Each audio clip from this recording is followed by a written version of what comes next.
All right, our next conversation here is from yesterday, which is the Deion Henley hype, and kind of working into today as well. So, Jesse Minter said in his press conference yesterday that Deion is going into this year on a little bit of a different level. Like, we don't want to take this guy off the field.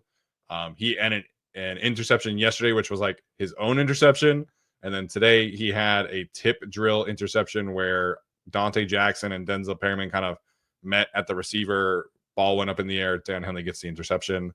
So very, very good start for Deion. Obviously, again, no pads, things like that. And we could talk about what went down in practice, but there's a very clear emphasis from Deion Henley on taking the football away this year, which I think will pay dividends in terms of like his recognition, like him being in the receiving votes category on Jeremy Fowler's list was kind of crazy to me. Yeah. But so far, the emphasis of taking the football away is showing up for Deion Henley in training camp. Yeah, it definitely is. And I'm glad he emphasized that even last year. Daniel Popper had an aside where he went up to him and was like, everyone's calling me a coverage linebacker, but I'm not making these like specific plays in coverage. And then he does against the Raiders, and it's like, yay, all that great stuff. He had, in terms of like a film watch perspective and like how we feel about him, or any of like the film guys who watch him, they see he's got 20 pressures and passes broken up last year. Those are great things, but only one sack, one interception. So again, like the plays are there, but the specific plays that get you into that real conversation, those weren't there. So now him this past couple of days, it's kind of more of a Herbert error, but also a great read by Henley in coverage there, like great interception there. Another pass broken up, which is on the screen right here. He had a tip drill interception today. Like just keep stacking those. Deion Henley, the pass rusher, has like always been very, very good. These interceptions that are starting to come in chunks and hopefully will be in chunks during the regular season are going to push him to all pro, I hope. Yeah, I agree there. So Daniel Popper and Eric Smith both they provided a really nice breakdown. They said that they were like right in front of this exchange. So there was a 2-point conversion attempt yesterday where it sounded like the backers were kind of in a cover 3 situation where they both had the hook responsibilities, and Justin Herbert just kind of fired the ball right in between the two of them. And they had some kind of exchange between Henley and Denzel Perryman where Perryman kind of undercut and he was expecting Dan to kind of go over the top. And that allowed Herbert to have the space, which he also has a freaking bazooka for an arm. That allowed Herbert to be able to make the throw. And so the 2-point conversion session ends. They go for a water break and they start looking at the film with Jesse Minter, and they're kind of analyzing what exactly went wrong.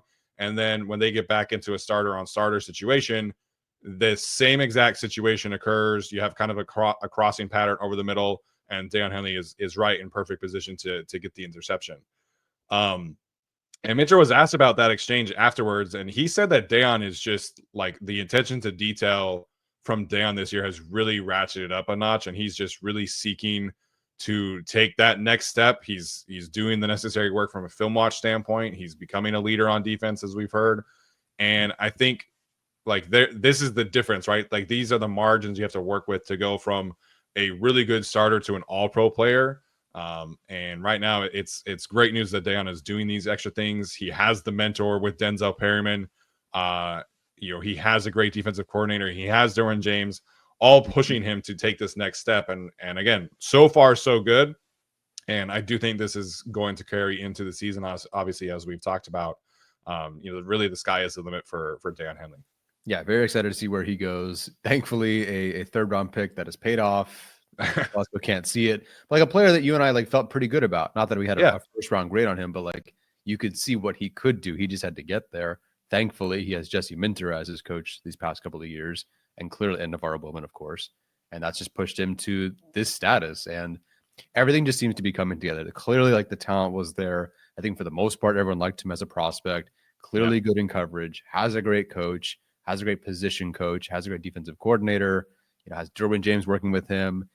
Maybe not the most talented defensive line, but I think guys that will keep him free, good safeties on the back end. Like he's in a very good spot to become not the face of the defense, that will be Derwin James for a while, but definitely one of their star players.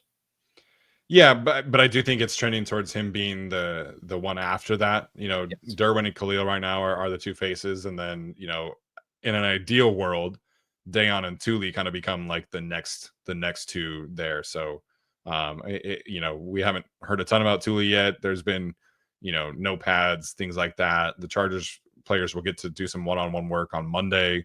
So that should be exciting as always. Joe Alt was talking about that today. So pads change a lot, but you always like to see a player like Deion Henley making these kind of plays without the pads, because this is all reactionary stuff. This is not like he has to go hit somebody, things like that. So Yeah. we know he can cover. We know he can match up man-to-man coverage. But making these extra plays will just go a really long way for him.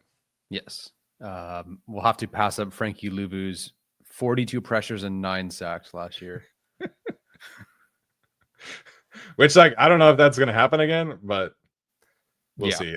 We need to get Deion, Bobby Wagner's PR team, because they're on like a generational run right now. Bobby Wagner getting all pro votes and being in the top 70 of that NFL top 100 in the year 2025 is crazy to me.